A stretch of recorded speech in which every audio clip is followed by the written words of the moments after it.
Assalamualaikum warahmatullahi wabarakatuh. Kami dari kelompok 6 kelas 12 IPA 1 akan menjelaskan tentang kimia inti unsur radioaktif. Kimia inti dan radiokimia. Kimia inti adalah kajian mengenai perubahan-perubahan dalam inti atom. Perubahan ini disebut reaksi inti. Radiokimia mempelajari penggunaan teknik kimia dalam mengkaji zat radioaktif dan pengaruh kimiawi dari radiasi zat radioaktif tersebut. Radioaktivitas adalah fenomena pemancaran partikel dan atau radiasi elektromagnetik oleh inti yang tidak secara stabil spontan. Semua unsur yang memiliki nomor atom lebih besar dari 83 adalah radioaktif. Peluruhan radioaktif terjadi melalui pemancaran partikel dasar secara spontan. Contoh, polonium -210 meluruh spontan menjadi timbal 206 dengan memancarkan sebuah partikel A. Transmutasi inti dihasilkan dari pemboman inti oleh neutron, proton, atau inti lain. Contoh, konversi nitrogen 14 atmosfer menjadi karbon 14 dan hidrogen. Nuklon, partikel-partikel menyusun inti, yaitu proton dan neutron. Nuklida, suatu spesies nuklir tertentu dengan lambang Z sama dengan nomor atom, A sama dengan nomor massa dan jumlah proton plus neutron, N sama dengan neutron biasanya tidak ditulis karena N sama dengan A min Z. Isotop, kelompok nuklida dengan nomor atom sama. Isobar, kelompok nuklida dengan nomor atom massa sama. Isoton, kelompok nuklida dengan neutron sama. Pita kestabilan adalah daerah keberadaan inti isotop stabil suatu unsur. Unsur pada pita kestabilan. Yang pertama, isotop stabil terletak pada pita kestabilan, sedangkan yang tidak berada di atas, bawah, atau luar pita kestabilan. Kedua, ada unsur bernomor 83, ke bawah bersifat stabil, kecuali teknisium dan prometium, namun dapat dimiliki isotop yang tidak stabil yang disebut radioisotop. Unsur bernomor di atas 83 pasti bersifat radioaktif, pasti. Yang keempat, ada unsur bernomor 83 ke bawah berada pada pita kestabilan, sedangkan bernomor di atas 83 berada di luar pita kestabilan. Itu nomornya dari sini nih. Radioisotop dan unsur radioaktif dapat mencapai kestabilan dengan melepas sinar radioaktif dan partikel dasar. Sinar radioaktif adalah sinar yang dipancarkan dari reaksi inti. Sifat-sifat sinar radioaktif. Yang pertama, dapat menembus kertas atau lempengan logam tipis. Terus yang kedua, dapat mengionisasi gas. Yang ketiga, dapat menghitamkan plat film. Yang keempat, dapat menyebabkan ZNS berpendar. Yang kelima, dapat diuraikan oleh medan magnet. Persamaan reaksi inti. Reaksi inti adalah reaksi yang melibatkan perubahan jumlah neutron dan proton inti. Persamaan reaksi inti adalah persamaan reaksi yang melibatkan perubahan nomor massa dan nomor atom. Aturan pada reaksi inti ada 3, yaitu yang pertama, berlakunya hukum kekekalan nomor massa. Yang kedua, berlakunya hukum kekekalan nomor atom. Yang ketiga, ada berlakunya hukum kekekalan energi. Reaksi inti terbagi menjadi 2. Yang pertama, ada reaksi fisi, yaitu peluruhan inti. Yang kedua, ada reaksi fusi atau peleburan inti yang melepas energi dan tergolong reaksi eksoterm. Reaksi fisi adalah reaksi peluruhan inti disintegrasi radioisotip atau unsur radioaktif. Kedua, yaitu ada reaksi fusi, adalah reaksi peleburan 2 inti yang menghasilkan suatu inti baru. Penggunaan radioisotop. Secara garis besar, radioisotop digunakan dalam 2 hal. Yang pertama, sebagai perunut, yaitu untuk mempelajari suatu sistem. Yang kedua, yaitu sebagai sumber radiasi, yaitu untuk menghasilkan sinar radioaktif. Penggunaan radioisotop dalam kedokteran dan ilmu biologi. Ada banyak sekali di sini. Kalian lihat, nanti ada di dokumennya. Lalu ada juga penggunaan radioisotop dalam ilmu kimia dan fisika, yaitu ada yang seperti CH14, 015, fotosintesis, dan sebagainya. Contohnya di sini. Nah, jadi kalian lihat penggunaan radioisotop dalam bidang lainnya, seperti pengawetan, usia fosil, pupuk, kebocoran pipa, aliran sungai, kebocoran tangki, pengawetan makanan, dan lain-lain. Aturan dalam penyetaraan reaksi inti. Jumlah total proton ditambah neutron dalam produk dan reaktan harus sama kekekalan nomor massa. Jumlah total muatan inti dalam produk dan reaktan harus sama kekekalan nomor atom. Kestabilan inti. Kestabilan inti tidak dapat diramalkan dengan suatu aturan. Namun, ada beberapa petunjuk empiris yang dapat digunakan untuk mengenal inti yang stabil dan yang bersifat radioaktif atau tidak stabil, yaitu 1. Semua inti yang mempunyai proton 84 atau lebih tidak stabil. 2. Aturan ganjil genap, yaitu inti yang mempunyai jumlah proton genap dan jumlah neutron genap lebih stabil daripada inti yang mempunyai jumlah proton dan neutron ganjil. 3. Bilangan sakti. Nuklida yang memiliki neutron dan proton sebanyak bilangan sakti umumnya lebih stabil terhadap reaksi inti dan peluruhan radioaktif.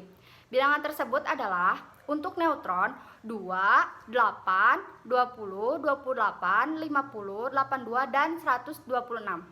Untuk proton 2, 8, 20, 28, 50, dan 82. Pengaruh bilangan ini untuk stabilitas inti sama dengan banyaknya elektron untuk jumlah gas mulia yang sangat stabil. 4. Kestabilan inti dapat dikaitkan dengan perbandingan neutron atau proton. Transmutasi inti. Pada tahun 1919, Rutherford berhasil menembak gas nitrogen dengan partikel alfa dan menghasilkan hidrogen dan oksigen. Reaksi ini merupakan transmutasi buatan pertama, yaitu perubahan satu unsur menjadi unsur lain. Pada tahun 1934, Irene Joliot berhasil membuat atom fosfor yang bersifat radioaktif dengan menembakkan aluminium dengan sinar alfa yang berasal dari polonium. Dosis radiasi. Untuk menyatakan jumlah atau dosis radiasi yang diserap oleh zat-zat ditetapkan satuan untuk dosis. Di Amerika, satuan dosis yang umum adalah rad atau lambang dengan RD. 1 RAD setara dengan penyerapan 10-5 Joule per gram jaringan. Satuan SI untuk dosis adalah Gray dengan gelombang GY. 1 Gray setara dengan energi sebanyak 1 Joule yang diserap oleh setiap kilogram zat. Radiasi neutron lebih berbahaya dari radiasi beta dengan energi yang intensitas yang sama. Untuk membedakan pengaruh radiasi digunakan satuan REM. Fisi inti. Nuclear fission. Reaksi fisi adalah proses yang dimana suatu inti berat membelah diri membentuk inti-inti yang lebih kecil dengan massa menengah dan satu atau lebih neutron. Karena inti berat kurang stabil dibandingkan produknya, proses ini melepaskan banyak energi. Reaksi fisi uranium -235. Sebagai contoh adalah energi yang dihasilkan pada pembelahan 235 gram uranium -235 adalah ekivalen dengan energi yang dihasilkan pada pembakaran 500 ton batu bara. Selain besarnya jumlah energi yang besar, ciri penting dari fisi uranium -235 adalah adanya kenyataan bahwa lebih banyak neutron yang dihasilkan dibandingkan dengan yang semula ditangkap dalam prosesnya. Sifat ini memungkinkan berlangsungnya reaksi rantai inti, yaitu serangkaian reaksi fisi yang dapat berlangsung sendiri tanpa bantuan neutron. Yang dihasilkan selama tahap awal dari fisi dapat mengakibatkan terjadinya fisi dalam inti uranium -235 lain, yang selanjutnya menghasilkan neutron lebih banyak dan seterusnya. Dalam waktu kurang dari 1 detik, reaksi dapat menjadi tak terkendali, membebaskan banyak sekali kalor ke lingkungan atau reaksi rantai terjadi. Harus ada cukup uranium dalam sampel untuk menangkap neutron, sehingga dikenal istilah massa kritis, yaitu massa minimum material terfisikan yang diperlukan untuk dibangkitkan reaksi rantai inti yang dapat berlangsung sendiri. Aplikasi fisi inti. Bom atom. Penerapan pertama kali fisi inti ialah dalam mengembangkan bom atom. Faktor krusial dalam rancangan bom atom Ini adalah penentuan massa kritis untuk bom itu. Satu bom atom yang kecil setara dengan 20.000 ton TNT. Massa kritis suatu bom atom biasanya dibentuk dengan menggunakan bahan peledak konvensional seperti TNT tersebut untuk memaksa bagian-bagian terfisikan menjadi bersatu. Bahan yang pertama diledakkan adalah TNT, sehingga ledakan akan mendorong bagian-bagian yang terfisikan untuk bersama-sama membentuk jumlah yang lebih besar dibandingkan massa kritis. Uranium-235 adalah bahan terfisikan dalam bom yang dijatuhkan di Hiroshima. Dan plutonium-235 digunakan dalam bom yang meledakkan di Nagasaki. Reaktor nuklir, suatu penerapan damai tetapi konvensional dari fisi inti adalah pembangkitan listrik menggunakan kalor yang dihasilkan dari reaksi rantai terbatas yang dilakukan dalam suatu reaktor. Ada 3 jenis reaktor nuklir yang dikenal, yaitu reaktor air-rigan menggunakan air-rigan H2O sebagai moderator, zat yang dapat mengurangi energi kinetik neutron. Reaktor air berat menggunakan D2O sebagai moderator. Reaktor pembiak breeder reaktor menggunakan bahan bakar uranium tetapi tidak seperti reaktor nuklir konvensional. Reaktor ini menghasilkan bahan terfisikan lebih banyak daripada yang digunakan. Fusi inti. Fusi inti atau reaksi fusi adalah proses penggabungan inti kecil menjadi inti yang lebih besar. Reaksi ini relatif terbebas dari masalah pembuangan limbah. Dasar bagi peneliti pemakaian fusi inti untuk produksi energi adalah perilaku yang diperlihatkan jika 2 inti ringan bergabung atau berfungsi membentuk inti yang lebih besar dan lebih stabil. Banyak energi yang akan dilepas selama prosesnya. Fusi inti yang terus-menerus terjadi di matahari yang terutama tersusun atas hidrogen dan helium. Reaksi fusi hanya terjadi pada suhu yang sangat tinggi, sehingga reaksi ini sering dinamakan reaksi termonuklir. Suhu di bagian dalam matahari mencapai 15 juta derajat Celcius. Aplikasi fusi inti yang telah dikembangkan adalah bom hidrogen. Penggunaan radioisotop. Radioisotop adalah isotop suatu unsur yang radioaktif yang memancarkan sinar radioaktif. Isotop suatu unsur baik yang stabil maupun radioaktif memiliki sifat kimia yang sama.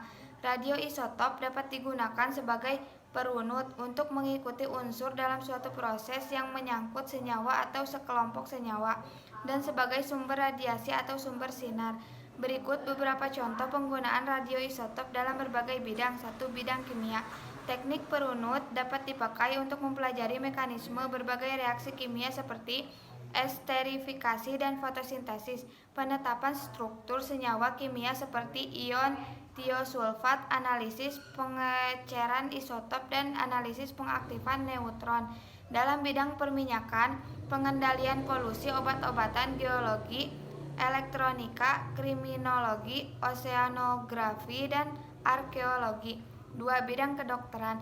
Isotop natrium-24 digunakan untuk mengikuti pendarahan darah dalam tubuh manusia, mempelajari kelainan pada kelenjar tiroid dengan isotop I-131, menentukan tempat tumor otak dengan radioisotop fosfor Fe-59 untuk mengukur laju pembentukan sel darah merah. Cobalt-60 digunakan untuk pengobatan kanker. Technetium-99 untuk alat diagnostik gambaran jantung, hati, dan paru-paru pasien. 3. Bidang pertanian. Radiasi gamma dapat digunakan untuk memperoleh bibit unggul dan radioisotop fosfor untuk mempelajari pemakaian pupuk oleh tanaman. 4. Bidang industri. Untuk mendeteksi kebocoran pipa yang ditanam dalam tanah atau beton, menentukan keausan atau keroposan yang terjadi pada bagian pengelasan antar logam. 5. Penentuan umur batuan atau fosil. Energi pengikat inti. Satu ukuran kuantitatif dan stabilitas inti adalah energi ikatan inti, yaitu energi yang diperlukan untuk memecah inti menjadi komponen-komponennya, proton dan neutron. Kuantitas ini menyatakan konversi massa menjadi energi yang terjadi selama berlangsungnya reaksi inti eksotermik yang menghasilkan pembentukan inti.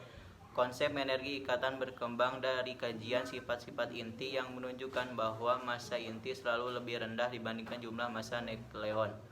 Contoh isotop fluorin F intinya memiliki 9 proton, 9 elektron, dan 10 neutron dengan massa atom yang terukur sebesar 18,9984 SMA. Harga massa atom F berdasarkan perhitungan ternyata lebih besar dibandingkan dengan massa atom terukur dengan kelebihan massa sebesar 0,1578 SMA. Selisih antara massa atom dan jumlah massa dari proton, elektron, dan neutron disebut cacat massa. Menurut teori relativitas, kehilangan massa muncul sebagai energi kalor yang dilepas ke lingkungan.